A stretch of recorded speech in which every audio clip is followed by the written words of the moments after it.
Okay, so good afternoon, I'm Dr. Arlen Myers. I'm President and CEO of the Society of Physician Entrepreneurs, and welcome, and thanks for joining us in this session to discuss medical tourism.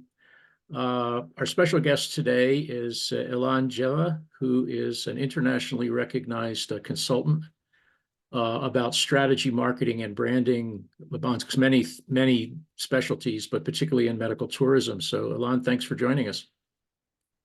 I'm very glad to be here. Thanks for inviting me, Arlen. Yeah, it's my pleasure. So can you tell the audience a little bit about who you are and how you wound up doing what you're doing? So my career started as a graphic designer. So right there, I learned what it means to be creative and what it means to be an innovator, because everything I did had to be new and something that nobody else did before. So I worked in the advertising slash design business for many, many years, and I was very lucky, very um, privileged to work on 4 continents. I visited about 60 countries, and among my clients were many, I would say, top 50 Fortune clients, including American Express and Shell and Citibank and big airlines and so on. Um, at some point in my career, I went to specialize in the branding side of the business because I understood at some point working on advertising that if you don't have a brand, you have nothing to advertise. So branding became a very big passion of mine. I would say about 30 or even more years ago. And I've been practicing it. I've been teaching it. I was lucky to teach branding at the University of Chicago for about 20 years. And I was also teaching marketing management, consumer behavior, as well as public speaking. Hmm. So I have both a professional side on the advertising, branding, marketing side, as well as the academic side. Right. So just so everybody's clear, so what is the simple definition of a brand? It's what people say about you is the brand, because you can do whatever you want. You can do logos and advertising and create activities and sponsor things, whatever. But then people talk about it. People say, oh, we love it because, or we're going to purchase it because. So you have to leave an imprint in consumers' minds so that they will remember you and love you. Mhm. That's basically what branding is all about. And they give you a high net promoter score and don't say bad things about you online and rating systems. Correct. I got it. Correct. Right. Okay. And things are not good. Right. All right. So so to get to the subject at hand, medical tourism. So just again, so what is medical tourism? I would say that medical tourism, as we refer to it today, is kind of a last 20 years or so term, but the activity of medical tourism exists for thousands of years. How so? People travel from one place to another to seek specific treatment or specific wellness, like spas. You know, spas exist in Europe for hundreds of years, Right. and people were traveling because they don't have a spa in their place. They were traveling to another country. So it's getting something, a treatment, either medical or wellness or any of those things in another location because you don't have it in your location or because you cannot get any, let's say, timely appointment with a doctor. So you go to another place. Right. That's medical tourism. It does not have to be connected to tourism, and it doesn't have to be necessarily travel from one country to another. Right. It could be somebody from Chicago who travels to Colorado for specific treatment that Right. he cannot get in Chicago. So it's typically referred to as outbound, inbound, and domestic. Uh, so okay. So let's sort of get into the weeds a little bit. So given your years and years and years of experience in this all over the world, What do you see as the recent trends in medical tourism, and where are the opportunities for physicians or other healthcare professionals to participate in it if they want to? So I need to, first of all, separate the history of medical tourism from before COVID and after COVID. The activities of medical tourism and the participation of countries in that industry was developing slowly and reaching some pretty significant global numbers in terms of income until 2020. And then everything came to a complete stop, simply because there was no travel. So the whole travel element of medical travel or medical tourism just died. Then everybody had to catch their breath and start from the beginning. We are now in the midst of the phase of people catching their breath and rejoining the industry. So what it means, it creates trends. And what are the trends? The trends are that some people look at the financial success and history of other destinations that made it pre-COVID, and they want to join the game because of that, thinking that they can do the same after COVID. So we have a lot of countries and a lot of destinations jumping on that bandwagon of medical tourism. Oh, all we have to do is just advertise that we have a clinic and people will come. Not so, not so fast. And so what are the main drivers, or in your opinion, what distinguishes the best from the rest? And just mention a few places and institutions that you think are sort of the top, 5, whatever. The medical profession, as you know, Arlen, is a very complicated one. There are many specialties. A cardiologist cannot treat my vision. Okay? So I am basically looking at medical professionals, providers, as specialists in a specific thing, because those are the specific needs of patients, customers. So if you are a hospital, let's say, and you try to market yourself as such, I would say most hospitals make exactly the same mistakes. If you go to the websites of thousands of hospitals around the world, you will see the same thing. You will see that they sell you all the departments that they have.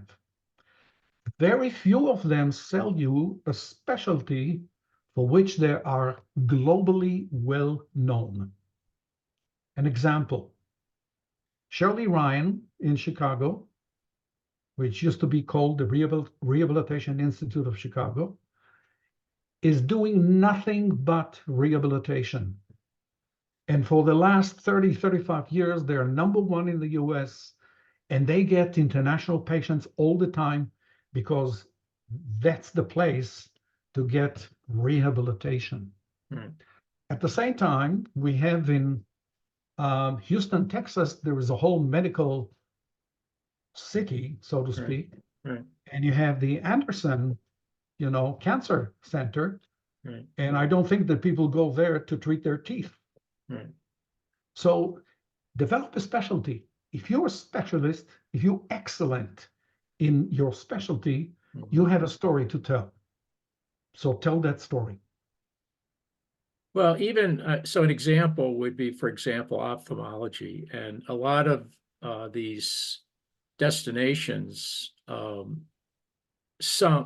physicians in these destinations focus on a specific specialty, like you said, but more importantly, like eye, for example. I mean, every specialty has subspecialties generally. I don't care what it is, plastic surgery, ENT, ophthalmology, orthopedics, every body part has a specialist. Absolutely. So if you are focused, for example, on ophthalmology, and your specialty is cornea or retina or glaucoma or you name it, What you're suggesting is play that card and stay in your lane. Yes. And again, I would suggest to those people, because it also depends where you are.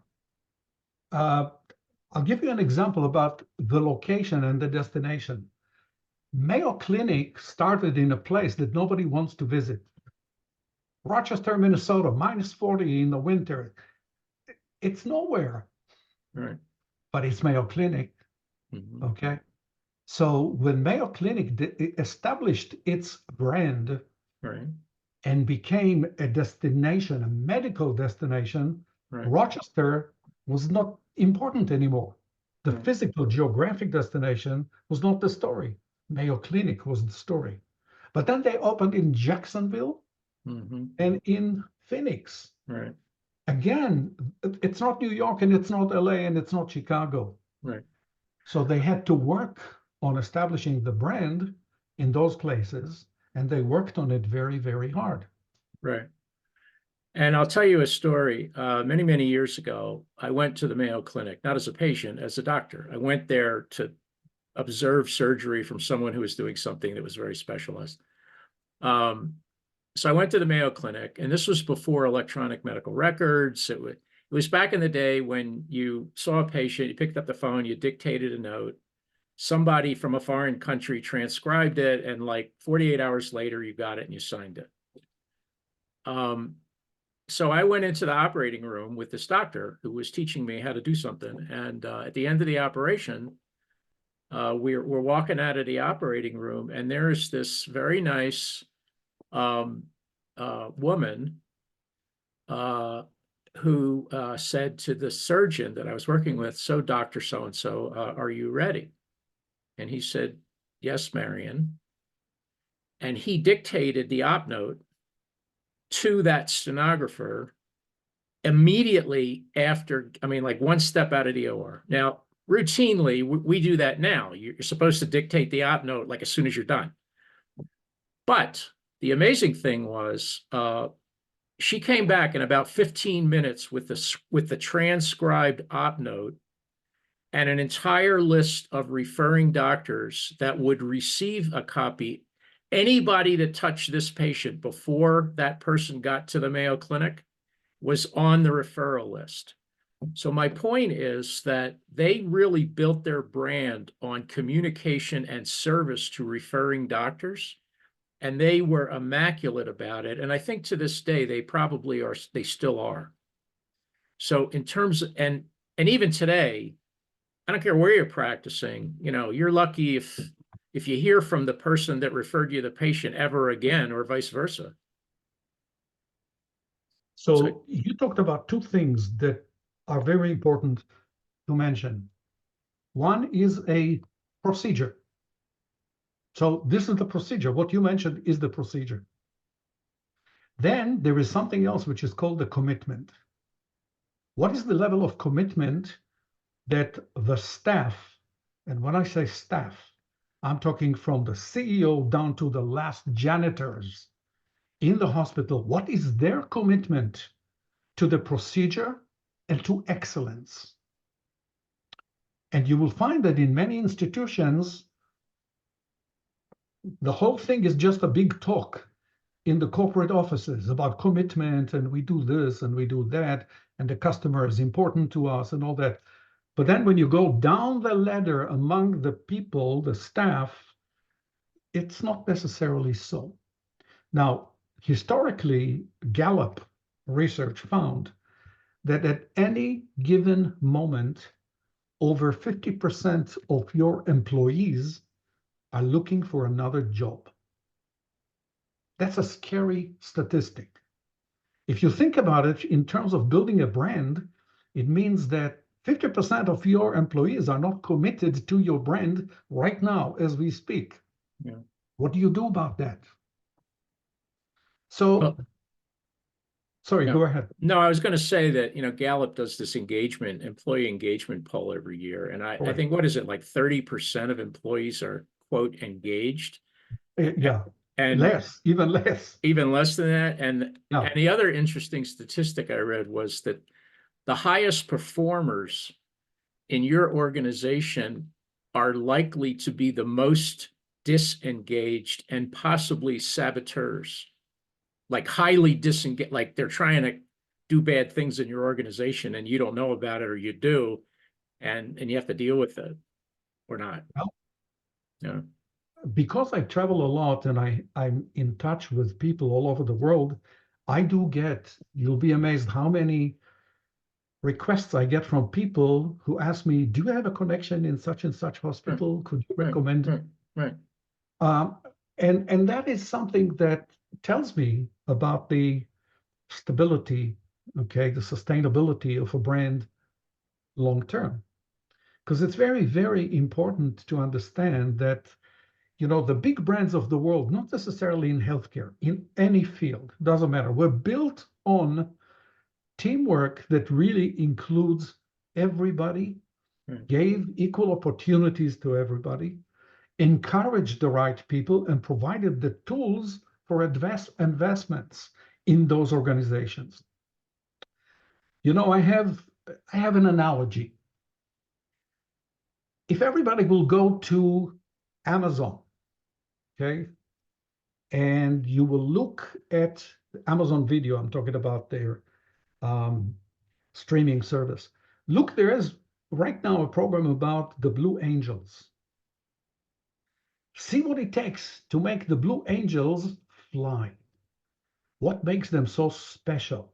What makes those pilots fly at 900 miles an hour with a distance of 18 inches from one plane to another? Yeah. Okay? And then implement those things in your hospital. Try to do that. Learn from that. Mhm. Or you can learn from the Ritz-Carlton. Yeah. So learning from successful businesses and great brands doesn't narrowly focus on medicine. You can learn from anybody who's done a great job. Yeah. Well, any doctor that listens to this will tell you invariably during the course of some period of time, somebody's going to call them up and say, Arlen, do you have a best doctor for my fill in the blank? Like my mother-in-law just had XYZ, and if I don't get her to the right person, like they're going to hand me my head. So, and it's just so word of mouth and chancy and reputation and, best friends and secret handshake and all that. So my question is, and so enter artificial intelligence and the very thing that you're mentioning, which is Prime and every other streaming service that knows exactly what it is. Today, I got a thing from the New York Times. Arlen, thanks for subscribing. We noticed that you read XYZ. Are you interested in 15 different categories so we can direct them to you? I mean, this is nothing new. Everybody who's alive understands this stuff. So my question to you is, in your travels, are you seeing any movement toward evidence-based outcomes driving referrals? Um, Not really.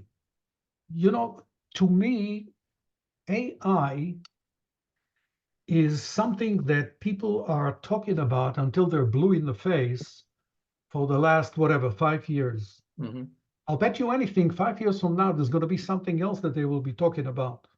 Mm-hmm. But here is something that will not change. Their brand will not change. Their specialties may not change. The way they perform within their specialties, that might change because I see AI as a great contributor to research, to development of new medicines, in the pharma business and so on. So I see AI as a great tool, but I don't see it as a great tool for marketing because everything that AI is doing today, we had before. It's just Yeah. another layer of the tool, and it doesn't bring patients. So social media has wonderful things as well and Yeah. awful things as well, because the same amount of people that will say wonderful things about you is probably equal to those who are not happy. Well, there's another part to this, and that is this comes down at some point to trust. So when you combine the person, the doctor that you're considering to go to, and the AI that recommended this doctor, A, do you trust the AI? In other words, do you trust Google Maps to send you to the right place, or do you override it? And secondly, Yeah. do you therefore trust the doctor that the AI said you should go see? My short answer is no. That's why I they agree. ask doctors to give me the name of another doctor, because you know the inside baseball. Better yet, you ask the nurse, because With the second nurse in the opinion, yeah, right. The nurse in the operating will tell you, gee, you're really thinking of going to Myers? That's a really bad idea. Here's yeah. another guy that does the same thing. Go to him or her. Yeah. The conversation is really wide and deep at this point about technology. I gave a presentation to an audience in the city of Cali in Colombia. And basically, I was talking about the contribution of technology to your brand. Mm-hmm. How does technology help you build a brand? Mm-hmm. So there is something fundamental that people have to understand, and I'm sure that all doctors among us know it. So 40 years ago, it took about a physician typically interacted with one new person every day. Okay. Today, physicians typically interact with 5 new people every day. And in the past, it took 40 years to double the medical knowledge that we had. Today it takes 40 days to double the medical knowledge that we have because of technology. Mm-hmm. What does it mean? It means that doctors are loaded, overloaded with information, with things that they have to do. And, they basically they sit with a stopwatch when a patient walks into their office, because once it's over 9 minutes, they're unprofitable. Yeah. That's very sad. So the ramification of what you just said is it's harder to build a brand in this age of technology, or in the fifth industrial revolution. It is much harder because the consumers are different. Not because the doctors are different, but the consumers Right. are different. Yeah. The consumers look, and look what happened in the market. The medical profession became Amazonized. Right. The consumer expectation is this: you call a doctor because you have a need, and they tell you, oh, you can come in 2 months. We have an opening. Mm-hmm. And you're like, what? Right. Are you crazy? Right. What do you mean 2 months? I'm sick now. Yeah. I can Sorry. get yeah, I can get my package delivered in 20 minutes Exactly. from the time I order it on my phone. Yeah. But that's exactly how consumers think these days. Yeah. Yeah. No, so I can compare healthcare to fast food. Yeah. It's because of customer expectations. And do you think that's true all over the world, or just in the United States compared to other places? And I say that because someone mentioned to me that in another country, if you're an individual practitioner, the doctor is the only person that actually sees the patient. Yes, there are front office people, but in the United States, we're dealing with a lot of physician substitutes who are not medical doctors. Yep. So is that a competitive advantage to the person in the other country, or who cares? So again, demographics, it's important.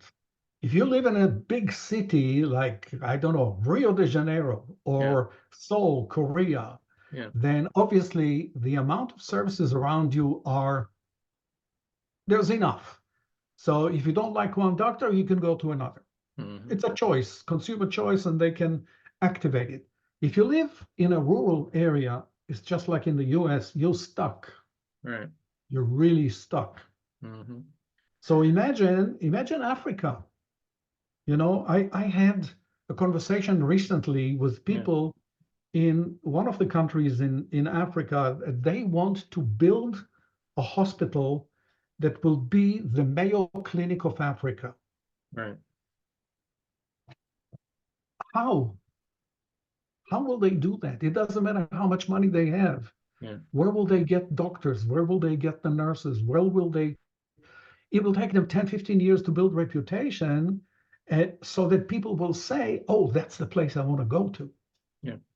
Nobody has that kind of money in the world to support Right. that plan.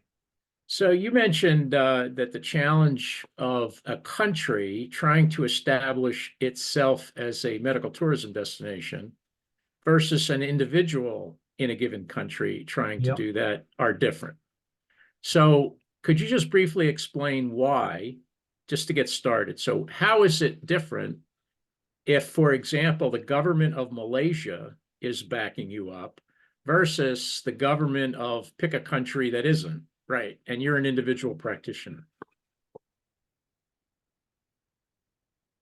A government can decide, and they do decide. There are many, many examples. The government can decide that medical tourism is going to be on the list of export import or on the list of our financial development. It's something good to invest in. So they do many things. The Koreans did many things, Turkish, Malaysia, Thailand. They did it, they succeeded to a point. Other countries don't do this.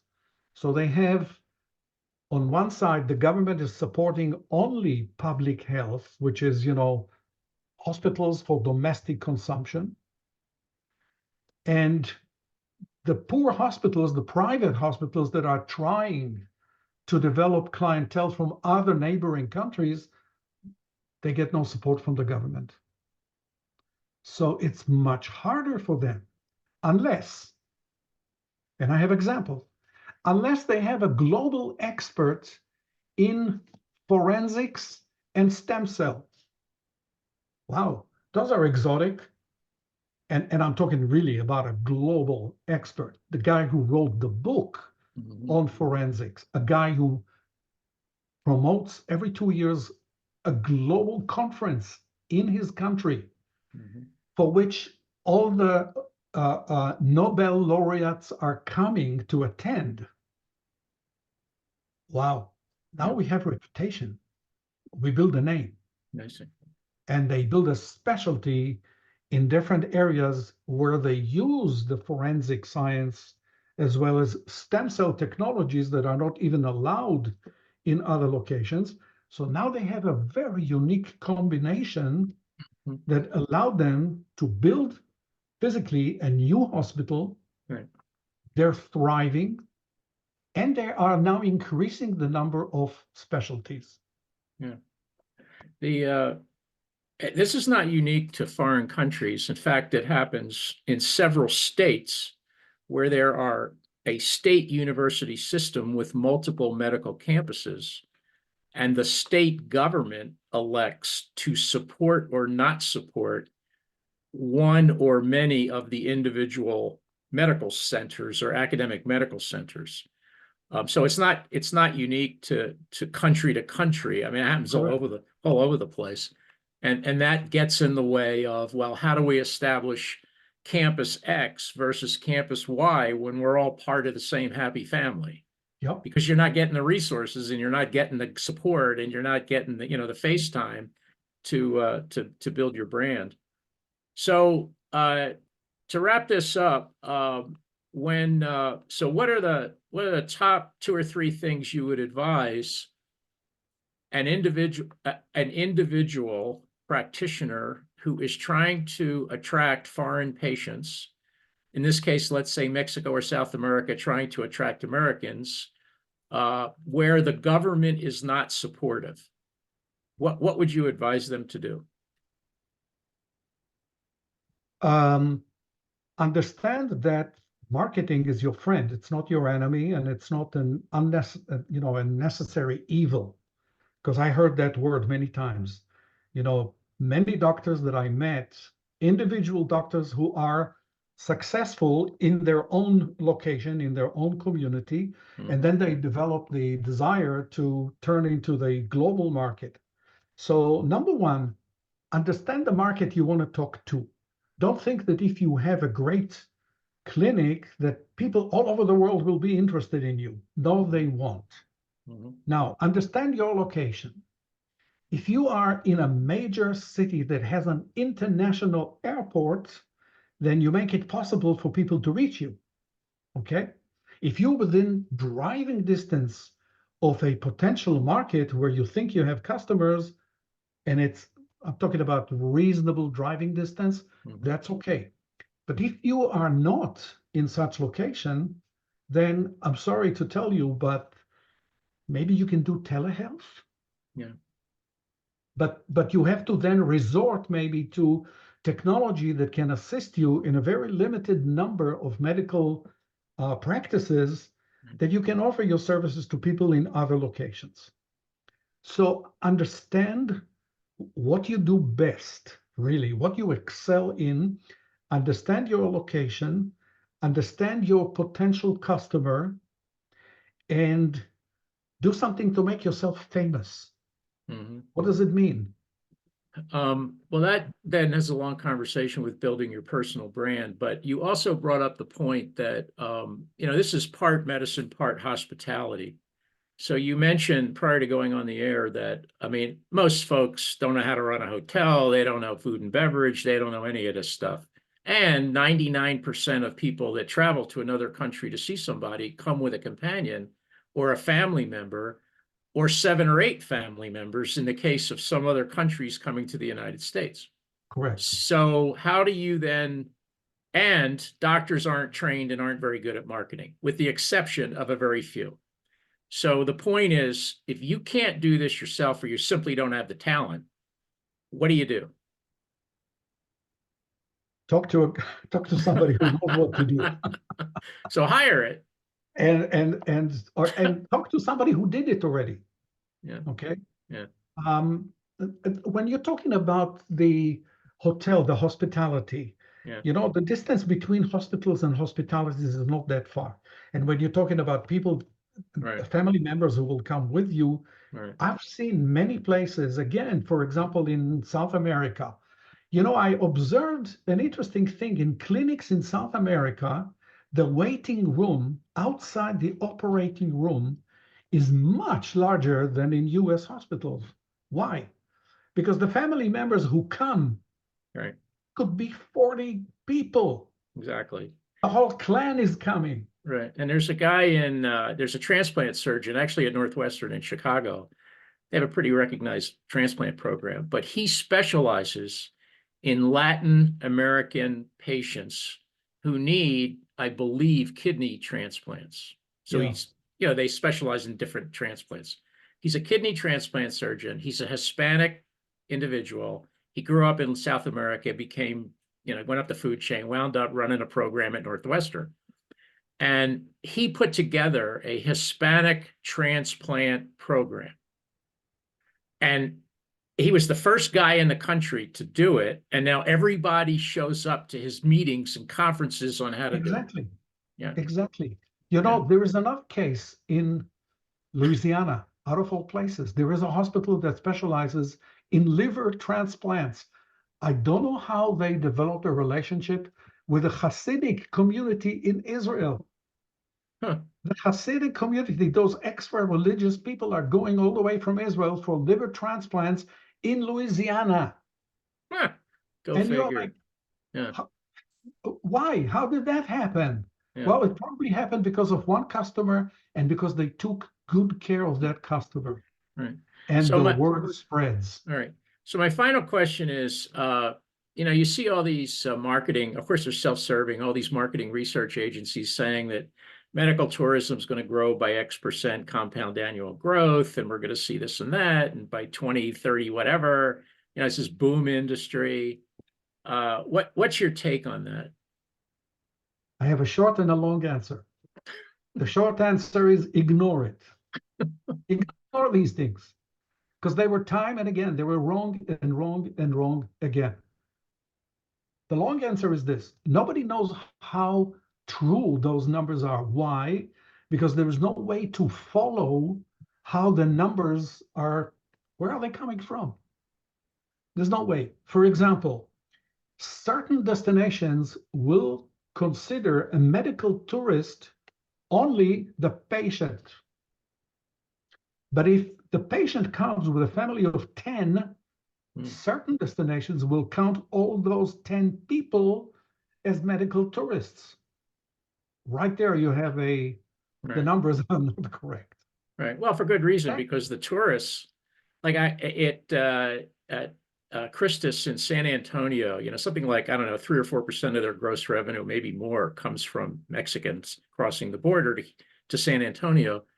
And I was told that the most popular time for them to come is Easter because it's a holiday. And so they literally show up. The patient shows up with literally 7, 8, 10 people. And the attraction, I think it's called the Lone Star Mall, because they schedule the surgery when the rest of the family can go to the Lone Star Mall to shop. Makes sense. So it contributes to the economy. But then if the numbers are saying that all these people were medical tourists, they were not all medical patients. Right. They were just contributing to the consumers. economy. Yeah, right. Yeah. Sure. All right. Yeah. Good. So what is the method of the research? What is the method of the report? That's very important to understand. Right. I'll give you another example. A dental patient can cross between San Diego and Tijuana 10 times for different treatments on one set of teeth. Is this one patient or is it 10 patients? I see. Yeah. All right. Well, this has been very interesting as usual. I hope the audience gains something from this. Keep up the good work and enjoy your travels. And we hope to see you. Yeah, hope to see you again, Ilan. Thank you. Thanks Been a very pleasure. much. Yeah. Thank fun. you. Take Bye. care. Bye-bye.